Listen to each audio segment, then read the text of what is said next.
नहीं मेरे राजा, मेरे बच्चे, चुप हो जा, चुप हो जा युवराज। न जाने से आज क्या हो गया है, आज तो ये शांत ही नहीं हो रहा।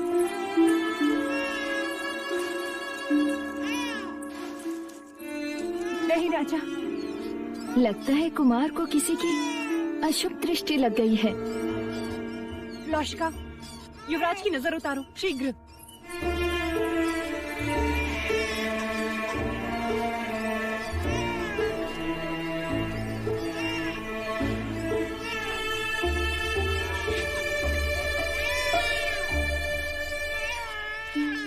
पूर्ण रूप से अपनी माँ पर गए हैं कुमार। महादेवी भी तो जागते थे आधी आधी रात, फिर न जाने क्या क्या जतन करने पड़ते थे उन्हें सुलाने के लिए। सर में तेल लगाओ, गाना गाओ, संगीत सुनाओ।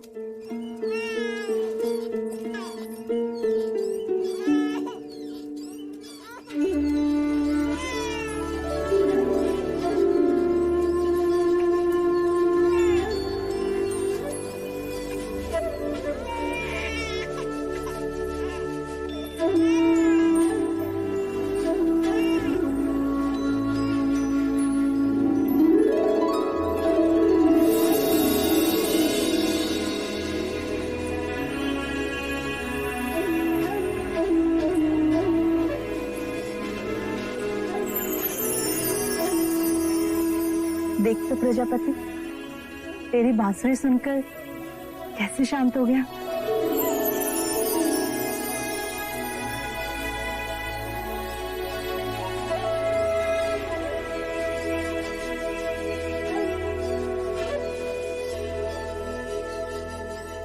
देखिए तो महादेवी, बांसुरी के स्वर सुन के कैसे सो गए हमारे कुमार।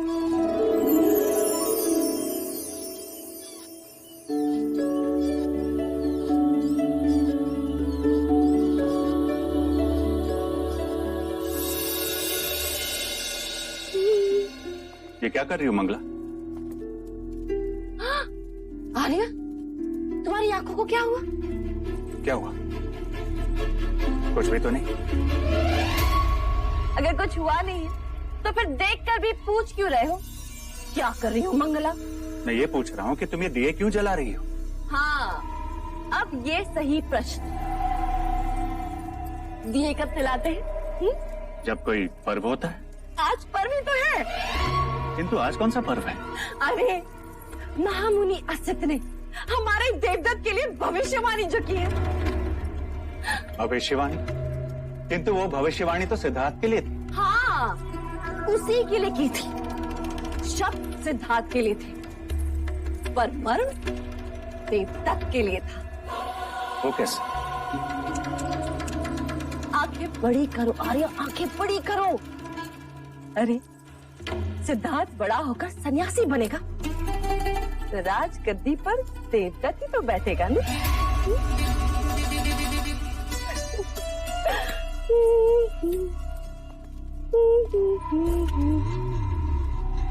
कितनी दूर तक सोच लेती हूँ। मैं कितना भाग्यशाली हूँ कि मुझे तुम जैसी अर्धांगिनी मिली। और मैं कितनी अभागी।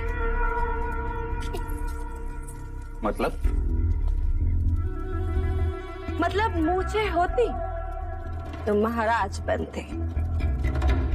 मांग है इसलिए मंगला।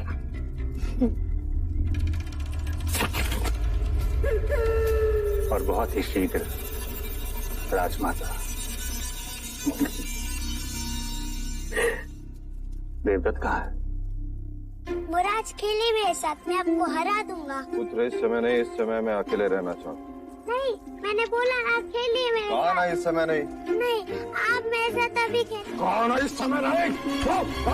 आके सो जाओ। देवदत्त, देवदत्त उठ, उठ, रोना बंद कर और याद रख, महाराज को अब तेरी कोई आवश्यकता नहीं। इनका अपना पुत्र जो आ गया। मंगला, क्या अनर्थ कह रही हो? सही तो कहा महाराज, दाहिना हाथ हमेशा मुंह की ओर ही जाता है। जब कुमार नहीं थे तब यही देवदत्त था, जिसने आपके अकेलेपन को अपने बचपन से भर दिया। क्षमा कीजिएगा महाराज, मेरे देवदत्त ने आपके एकांत को भंग कर दिया। चल देवदत्त।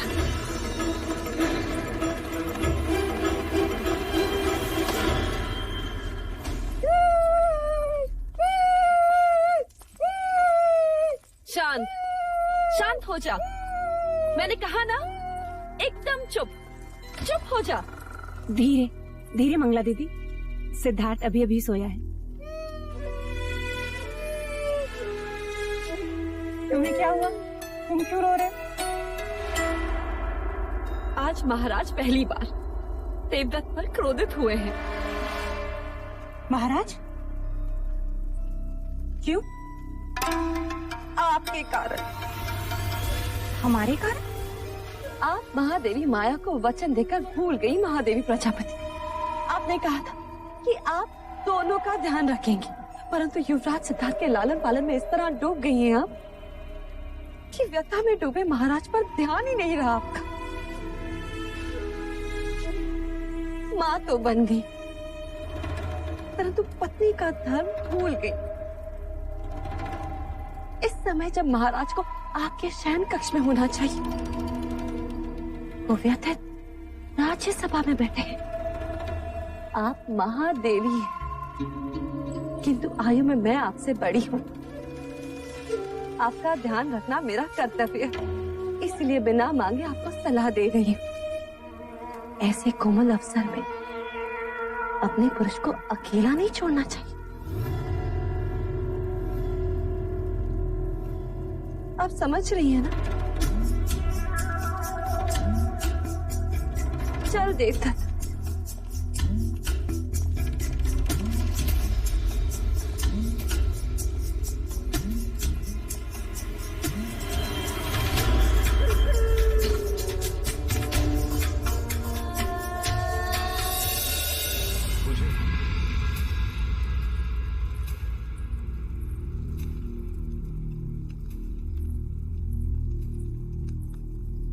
महाराज कहाँ हैं? अभी अभी प्रशिक्षण क्षेत्र की ओर गए हैं महादेवी।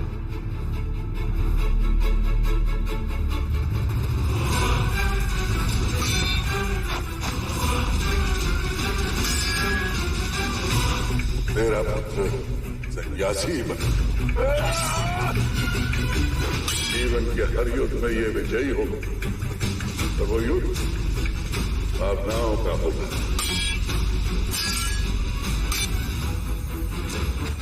भले इसने तेरे क्षत्रिय कुल में जन्म लिया हो, पर रूप सन्यासी का लेकर आया है। क्षमा महाराज, दोस्त तुम्हारा नहीं, मैं बेध्यान हो गया था।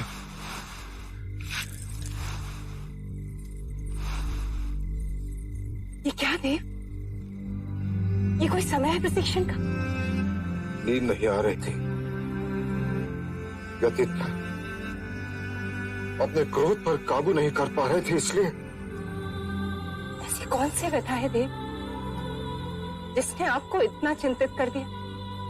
इस शाक्य कुल का पतन होते नहीं देख सकता देवी। मैं क्षत्रियों का अपना धर्म छोड़ते नहीं देख सकता। जिन हाथों में मैं तलवार देखना चाहता हूं, उन हाथों में मैं कमंडलू कैसे देखूं? जिस शरीर पर मैं रक्त रंजित घाव देखना चाहता हूं, वहां चंदन तिलक कैसे देखूं देवी? कैसे देखूं? आप किसकी बात कर रहे हैं देव? कुमार सिद्धार्थ की। असत मुनि की वाणी अभी गूंज रही है मेरे कान में। आप अकारण ही व्यथित हो रहे हैं देव। कल किसने देखा है? इतना जब तब यज्ञ के पश्चात एक पुत्र हुआ, और वो भी सन्यासी। ऐसा कुछ नहीं होगा देव। असत मुनि की वाणी कभी असत्य नहीं हुई देवी। किंतु भविष्य के गर्भ में क्या है, यह कोई नहीं जानता। मैं तुमसे पूछता हूं देवी, तुम्हें क्या लगता है? जिस भव्य वस्त्र से सन्यासी का चोला बनता है, उसी भव्य वस्त्र से हमारे राज्य का परचम बना है। वस्त्र हमारे पास है और हमें उसका क्या करना है, यह तो हमारे ही हाथों में है ना देव। आप कुलगुरु वाचस्पति से विचार विमर्श करें, तो अवश्य ही कोई मार्ग सुझाएंगे। हाँ देखिए,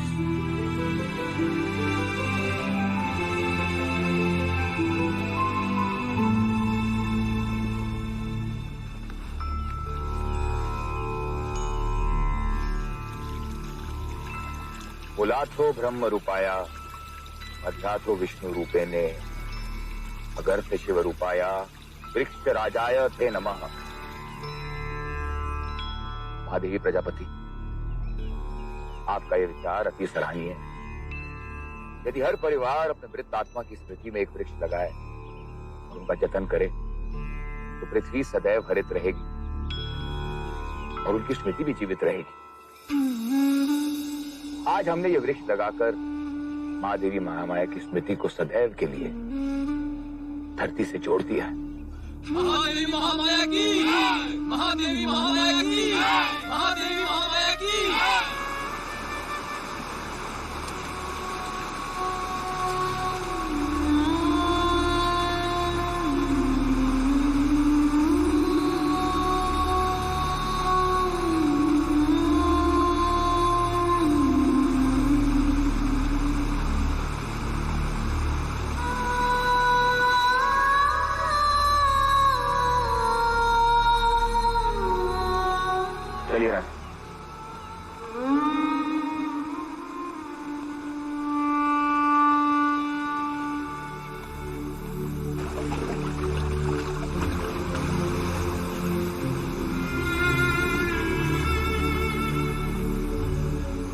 गुरुवर्य, मुझे आपके मार्गदर्शन की आवश्यकता है।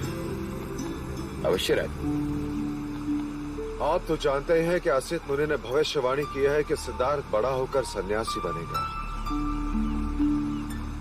परंतु मैं चाहता हूं कि सिद्धार्थ बड़ा होकर चक्रवर्ती सम्राट बने।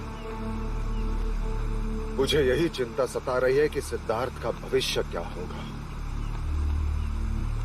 इस बहते पानी को देख रहे हैं राजा?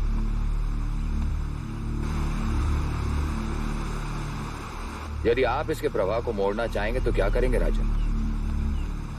गुरुवर्य, एक गहरी नहर बनानी होगी ताकि पानी उस नहर से बहे। परंतु इसका प्रवाह तो सीधा है। यदि ना मोड़ा तो पानी को रोकना होगा गुरुवर्य। उसके आगे बांध बांधना होगा ताकि पानी का प्रवाह मुड़ जाए। सिद्धार्थ का जीवन भी इस बहते पानी की प्रवाह की तरह है राजा। यदि आप उसे योद्धा बनाना चाहते हैं तो क्षत्रियता की गहरी नहर खोदनी ही पड़ेगी। बैरागी बनने से रोकना चाहते हैं तो माया और करुणा के आगे बांध बांधना ही होगा। असित मुनि की दृष्टि एक सन्यासी की है, इसलिए उन्हें सिद्धार्थ की महानता केवल एक सन्यासी बनने में दिखती है।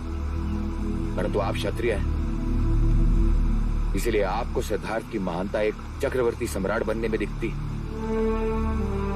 क्षत्रिय धर्म से सींचोगे तो क्षत्रिय ही बनेगा। शारीरिक बल, शस्त्र संचालन, घुड़सवारी, हाथी प्रशिक्षण की ऐसी शिक्षा दीजिए कि वो योद्धा ही बने राजन। करुणा और माया से उसे सदैव दूर रखना राजन। वो मनुष्य को बैराग की ओर ले जाते हैं।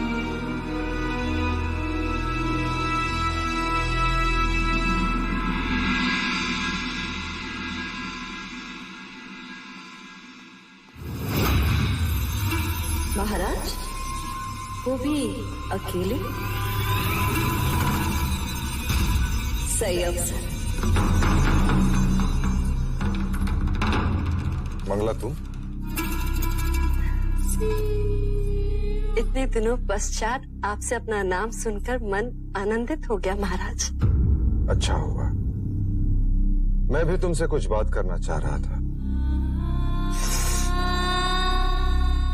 क्या हुआ? परख रही थी कहीं मैं सपने तो नहीं देख रही। जो महाराज आज मुझसे बात करना चाहते।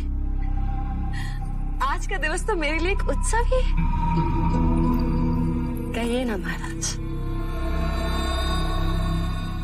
अब हम सबको मिलकर युवराज का ध्यान रखना है।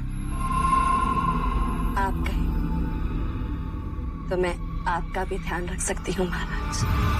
कुछ मर्यादाओं का उल्लंघन अच्छा नहीं होता, और कुछ इच्छाओं का दमन संभव नहीं होता महाराज।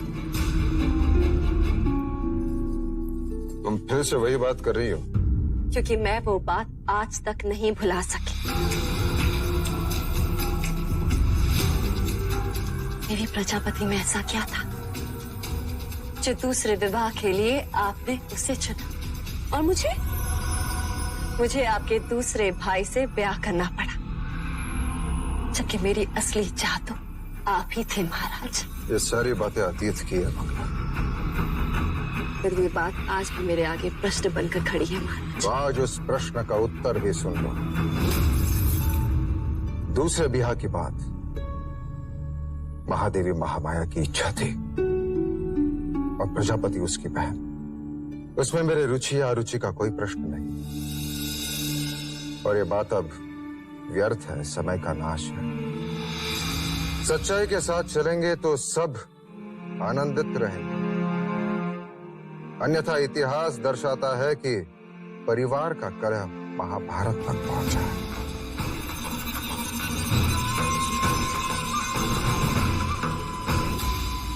महाराज शुद्धोधन,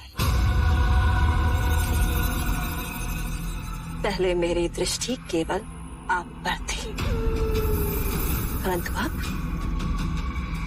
आपके साम्राज्य पर भी है। कपिलवस्तु की महादेवी नहीं बन सकी, परंतु राजमाता अवश्य बनकर दिखाऊंगी। मैंने युवराज सिद्धार्थ के हाथ में कमंडल ना थमाया ना, तो मंगला को मंगला मत कहना।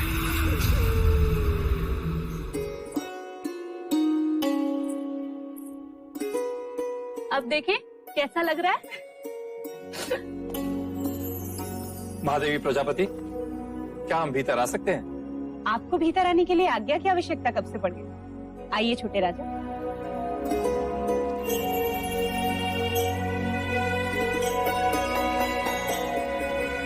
कैसे हो क्षत्रिय? ऐसे क्या देख रहे हो? हम तुम्हारे छोटे चाचा हैं। महादेवी, महाराज ने कुमार के लिए वस्त्र भिजवाए। वस्त्र? देव ने?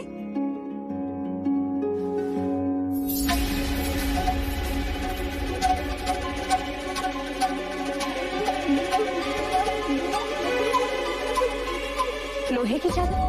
प्रतिरात्र कुमार को यही वस्त्र उड़ाकर सुलाया जाए, यही भाई महाराज का आदेश है।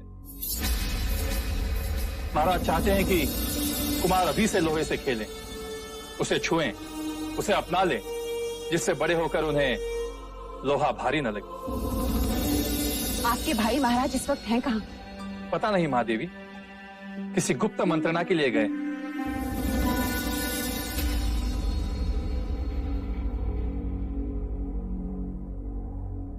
असित मुनि की भविष्यवाणी आप सबने सुनी।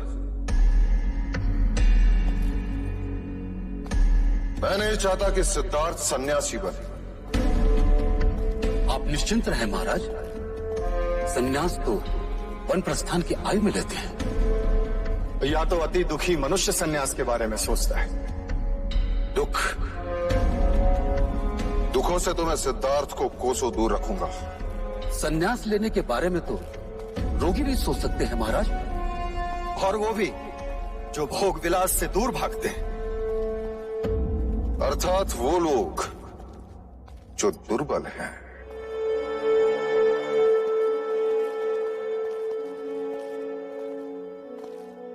इसका तात्पर्य यह है कि हमें दुखी और दुर्बलता से, गरीब, रोगी और वृद्धों से सिद्धार्थ को दूर रखना होगा। परंतु ये तो असंभव है महाराज। राज्य में गरीब, वृद्ध, रोगी, प्रजाजन तो रहेंगे ही। उन सबसे सिद्धार्थ को कैसे दूर रख सकते हैं?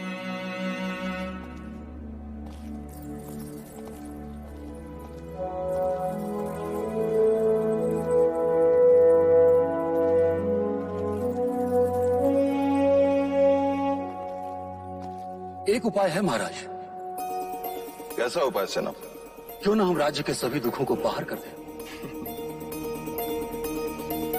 महाराज, क्यों ना हम रोगी, वृद्ध और आर्थिक रूप से पीड़ित ऐसे मनुष्यों को कपिल वस्तु से बाहर फेंक दें। क्या संभव है सेनापति सुमन? हम ये नहीं कर सकते। हमारा कर्तव्य प्रजा की सेवा है, उन पर अन्याय करना नहीं।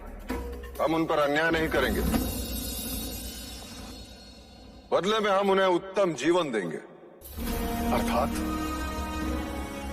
हम उन्हें ऐसी जगह भेजेंगे जहां रोगियों का इलाज होगा, गरीबों को रोटी मिलेगी, वृद्धों को मान सम्मान मिलेगा।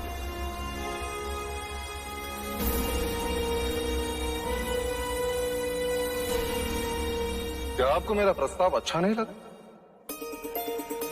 लोक कल्याण के साथ साथ हमारा हेतु भी पूर्ण हो जाए। क्षमा महाराज, किंतु इतने लोगों को हम बसाएंगे कहाँ? ये लोग हमारे कहने से जाने भी तो चाहिए। मैं स्वयं उन्हें समझाऊंगा। और नहीं माने तो? नहीं माने तो हम उन्हें बलपूर्वक मनाएंगे। शस्त्र के आगे शास्त्र भी झुकते हैं। पहाड़ की दूसरी ओर एक आरोग्य धाम, एक नई नगरी का निर्माण करेंगे। लोगों को किसी प्रकार की कोई कमी नहीं होगी। क्षमा करें महाराज, इतना बड़ा निर्णय हम अकेले कैसे ले सकते हैं? हमें शाह की सभा बुलानी होगी। साम दाम दंड भेद, किसी भी प्रकार ये प्रस्ताव पारित होना ही चाहिए। मैं सिद्धार्थ को सन्यासी बनते नहीं देख सकता।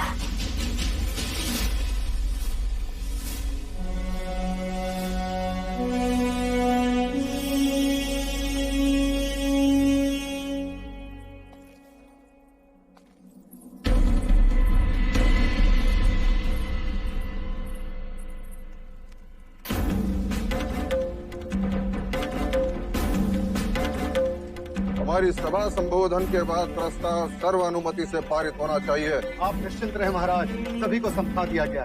कोई सिक्कों की बोली समझा तो कोई तलवार की भाषा, कोई विरोध शेष नहीं है। अब यहाँ वही होगा महाराज जो आप कहेंगे।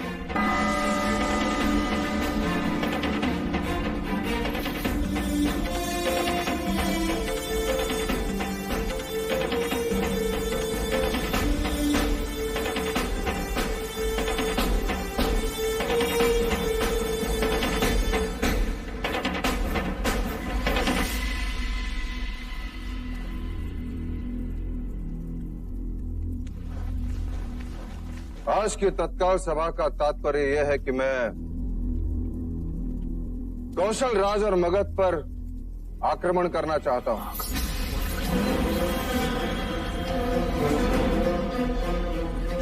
क्या हमने कुछ असत्य कहा? क्या हमें से हर एक शाक्य ये नहीं चाहता कि कपिल वस्तु का विस्तार हो? किंतु उन दोनों से युद्ध का विचार तो आत्मघाती है महाराज शुद्धोधन। कीचक जी, मैं 20 वर्ष पश्चात की बात कर रहा हूं। यदि कल फल खाना हो तो उसका बीज हमें आज ही बोना होगा। कल के युद्ध के लिए आज हमें एक ऐसे नेतृत्व को ढूंढना होगा जो आने वाले कल में हमारा सेनापति हो, सम्राट हो, ऐसा योद्धा हो जिसे देखकर शत्रु भयभीत हो जाए, जिसे भाग्य का भी साथ हो और आप सबका साथ।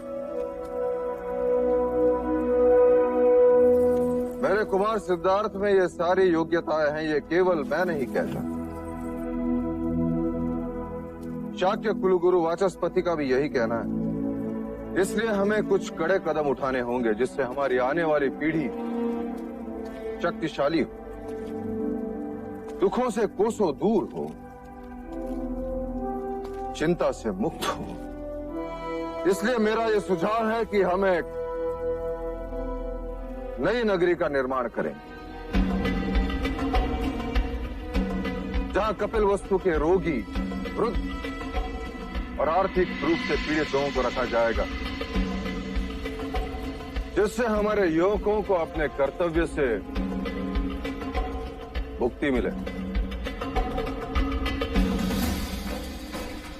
ताकि वो युद्ध कला और राज्य की प्रगति की ओर अपना लक्ष्य केंद्रित कर सके।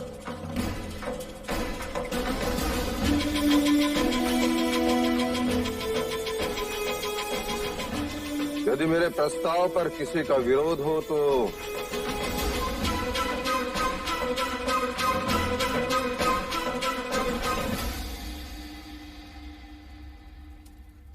क्या शाक्य कुल के सभी प्रतिनिधियों को इस प्रस्ताव पर सहमति है?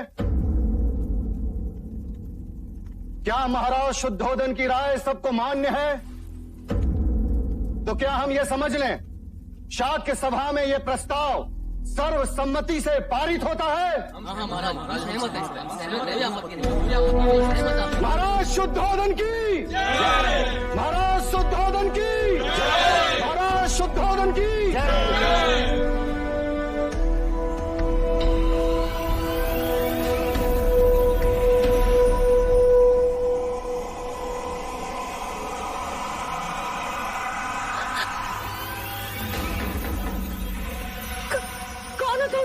हाँ, हमारी दादी तंत्र मंत्र जानती है। आपने कहा था ना। लीजिए, इस बादाम को आप अपने पास रखिएगा। देखिएगा, आज आपको कोई न कोई शुभ संदेश मिलेगा। हाँ ठीक है, ठीक है, जाओ यहाँ से। शुभ संदेश मिलते ही इसे पानी में बहा दीजिएगा। हाँ ठीक है, जाओ। आओ दादी।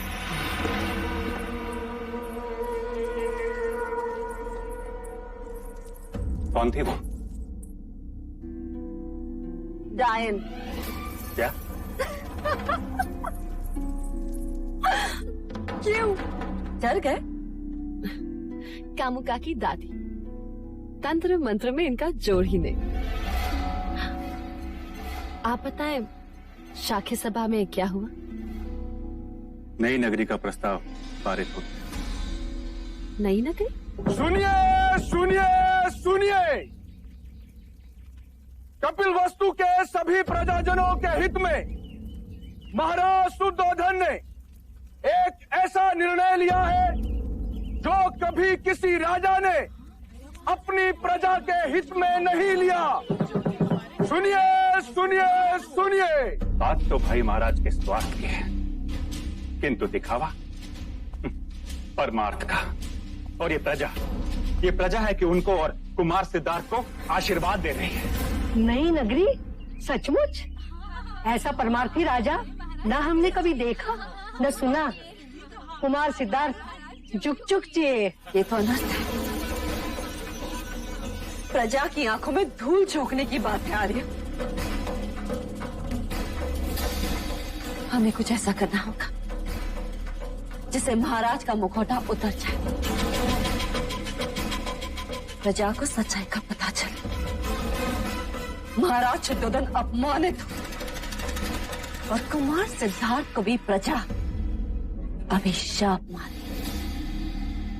किंतु ये कार्य करेगा कौन?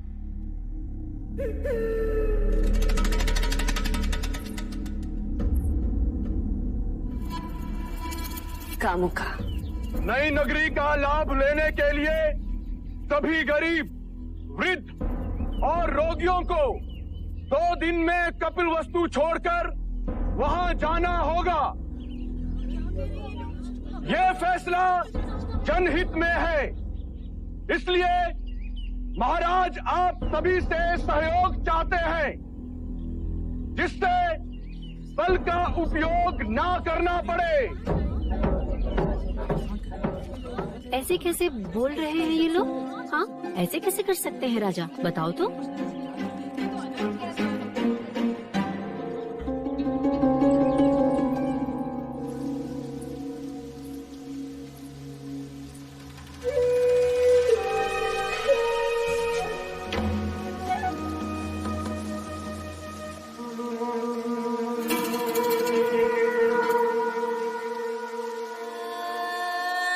अरे इस भलाई के पीछे कितना स्वार्थ छिपा है, ये तो अंदर की बात है। एक बार यहाँ से निकले ना तो मानो पहुंच गए शमशान घाट। अरे उसके बाद तो वापस आने का नाम भी नहीं ले पाओगे तुम लोग। ये सब किसके कारण? कुमार सिद्धार्थ के कारण। कहते हैं उन्हें दुख नहीं दिखना चाहिए, वरना कुमार सन्यासी हो जाएंगे। इससे तो अच्छा होता कि कुमार पैदा ही ना होते। महल में दिए जले, इसलिए हमारे घर में अंधेरा।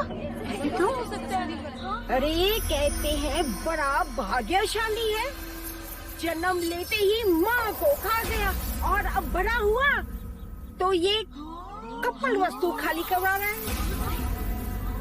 ये कैसा भाग्यशाली है? हाँ महाराज को रोकिए महादेवी प्रजापति। पुत्र प्रेम में पिता अंधा हो सकता है, ये तो सुना था, पर इतना क्रूर, इतना कठोर भी हो सकता है, ये पहली बात है। क्या हुआ मंगला दीदी? महाराज कपिल वस्तु से सारे दुखी, निर्धन, वृद्ध, रोगियों को राज निकाला दे रहे हैं। क्यों? युवराज सिद्धार्थ के लिए, जिससे वो दुख ना देखे, उनमें करुणा ना उपजे और वो कभी सन्यासी ना बने। महादेवी माया होती ना तो ऐसा कभी नहीं होने देती। महाराज को रोकिए, कहीं प्रजाजनों में असंतोष फैल गया ना तो अनर्थ हो जाएगा।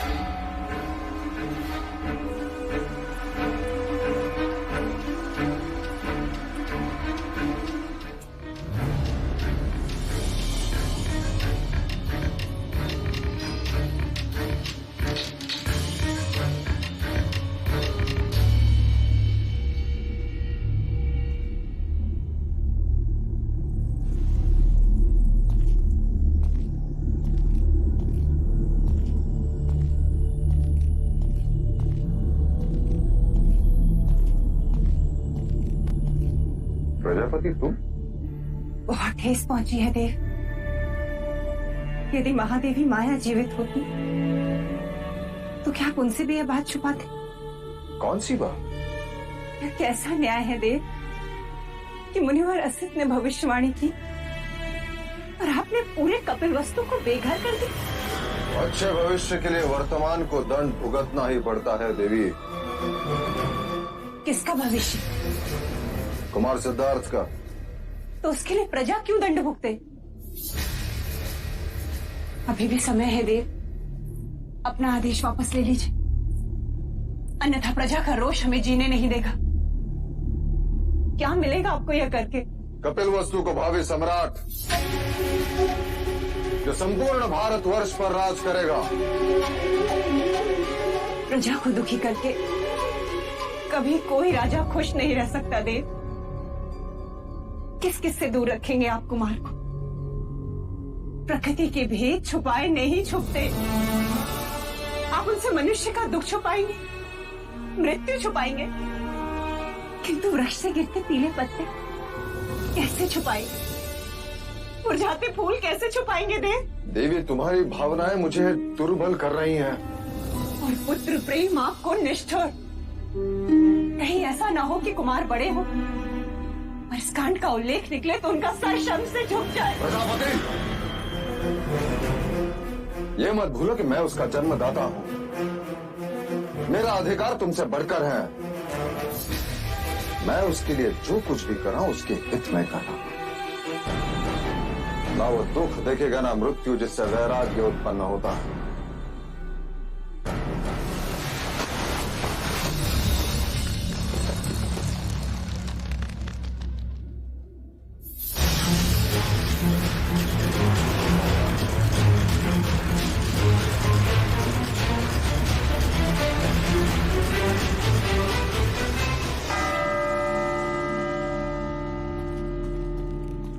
आज के बाद कपिल वस्तु में कोई शमशान घाट नहीं होगा, कहीं धुआं नहीं उठेगा।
तभी लेके जाओगे इसे तुम। ये मत भूलो कि मैं उसका जन्मदाता हूं। मेरा अधिकार तुमसे बढ़कर है।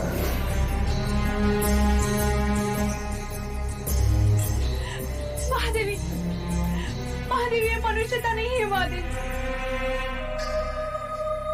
जब करुणा ही नहीं होगी तो मनुष्यता कहाँ से होगी? इतना अत्याचार मत करो हम पर, मत लो हमारा अभिशाप। हम पर जो बीती है ना, वो एक दिन तुम पर भी बीतेगी, और जिसके लिए तुम हमें बेघर कर रहे हो, वही तुम्हें एक दिन त्याग कर चला जाएगा।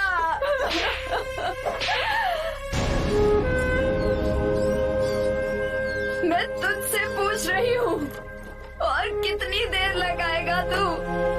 और तू कब से निष्ठुरों का साथी बन गया? बोल, चुप क्यों है तू? क्या हमारा दुख कुछ तक नहीं पहुँचता?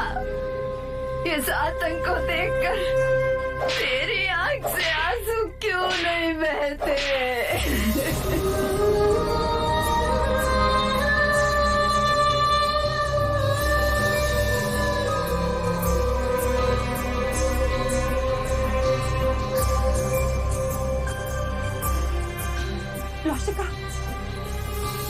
लौशिका देख, सिद्धार्थ के आंसू को रुकने का नाम ही नहीं ले। भाई महाराज, अब इस नगरी में कोई वृद्ध नहीं, कोई रोगी नहीं, कोई दुखी नहीं है देव।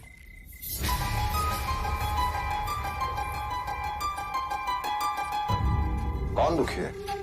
कुमार सिद्धार्थ। उनके आंसू नींद में भी रुकने का नाम नहीं ले रहे। वह सुषेण को तत्काल बुलाया जाए। जी भाई महाराज।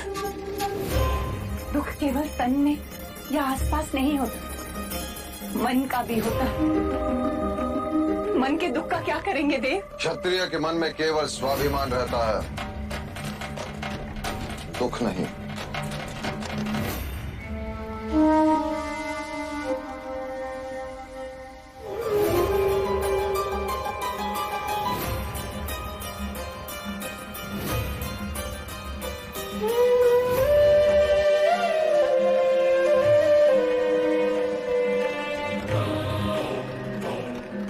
कुमार ने अवश्य कोई डरावना सपना देखा, इसी कारण नींद में आंसू बहे होंगे,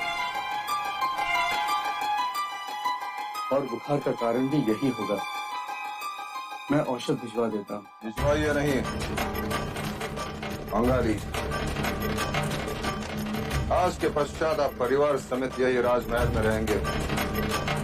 आपका केवल एक ही कर्तव्य होगा कि राजमहल में कोई भी रोगी ना, मानसिक रूप से, शारीरिक रूप से। युवराज को कुछ नहीं होना चाहिए। डर में बीत गए दिन कितने, सन्नाटे में रातें, साम दाम दंड भेद के डंडे करते रहे बस बातें। आंखों में आंसू है भरे, होठों पे लिए मुस्कान, समय बीतता चला गया पर कर गया जग वीरान, कर गया जग वीरान।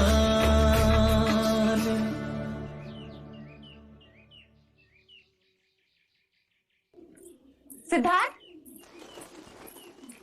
सिद्धार्थ, सिद्धार्थ, देवदत्त, सिद्धार्थ कहाँ है? वन मनुष्य तो वन नहीं रहता है।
हूँ।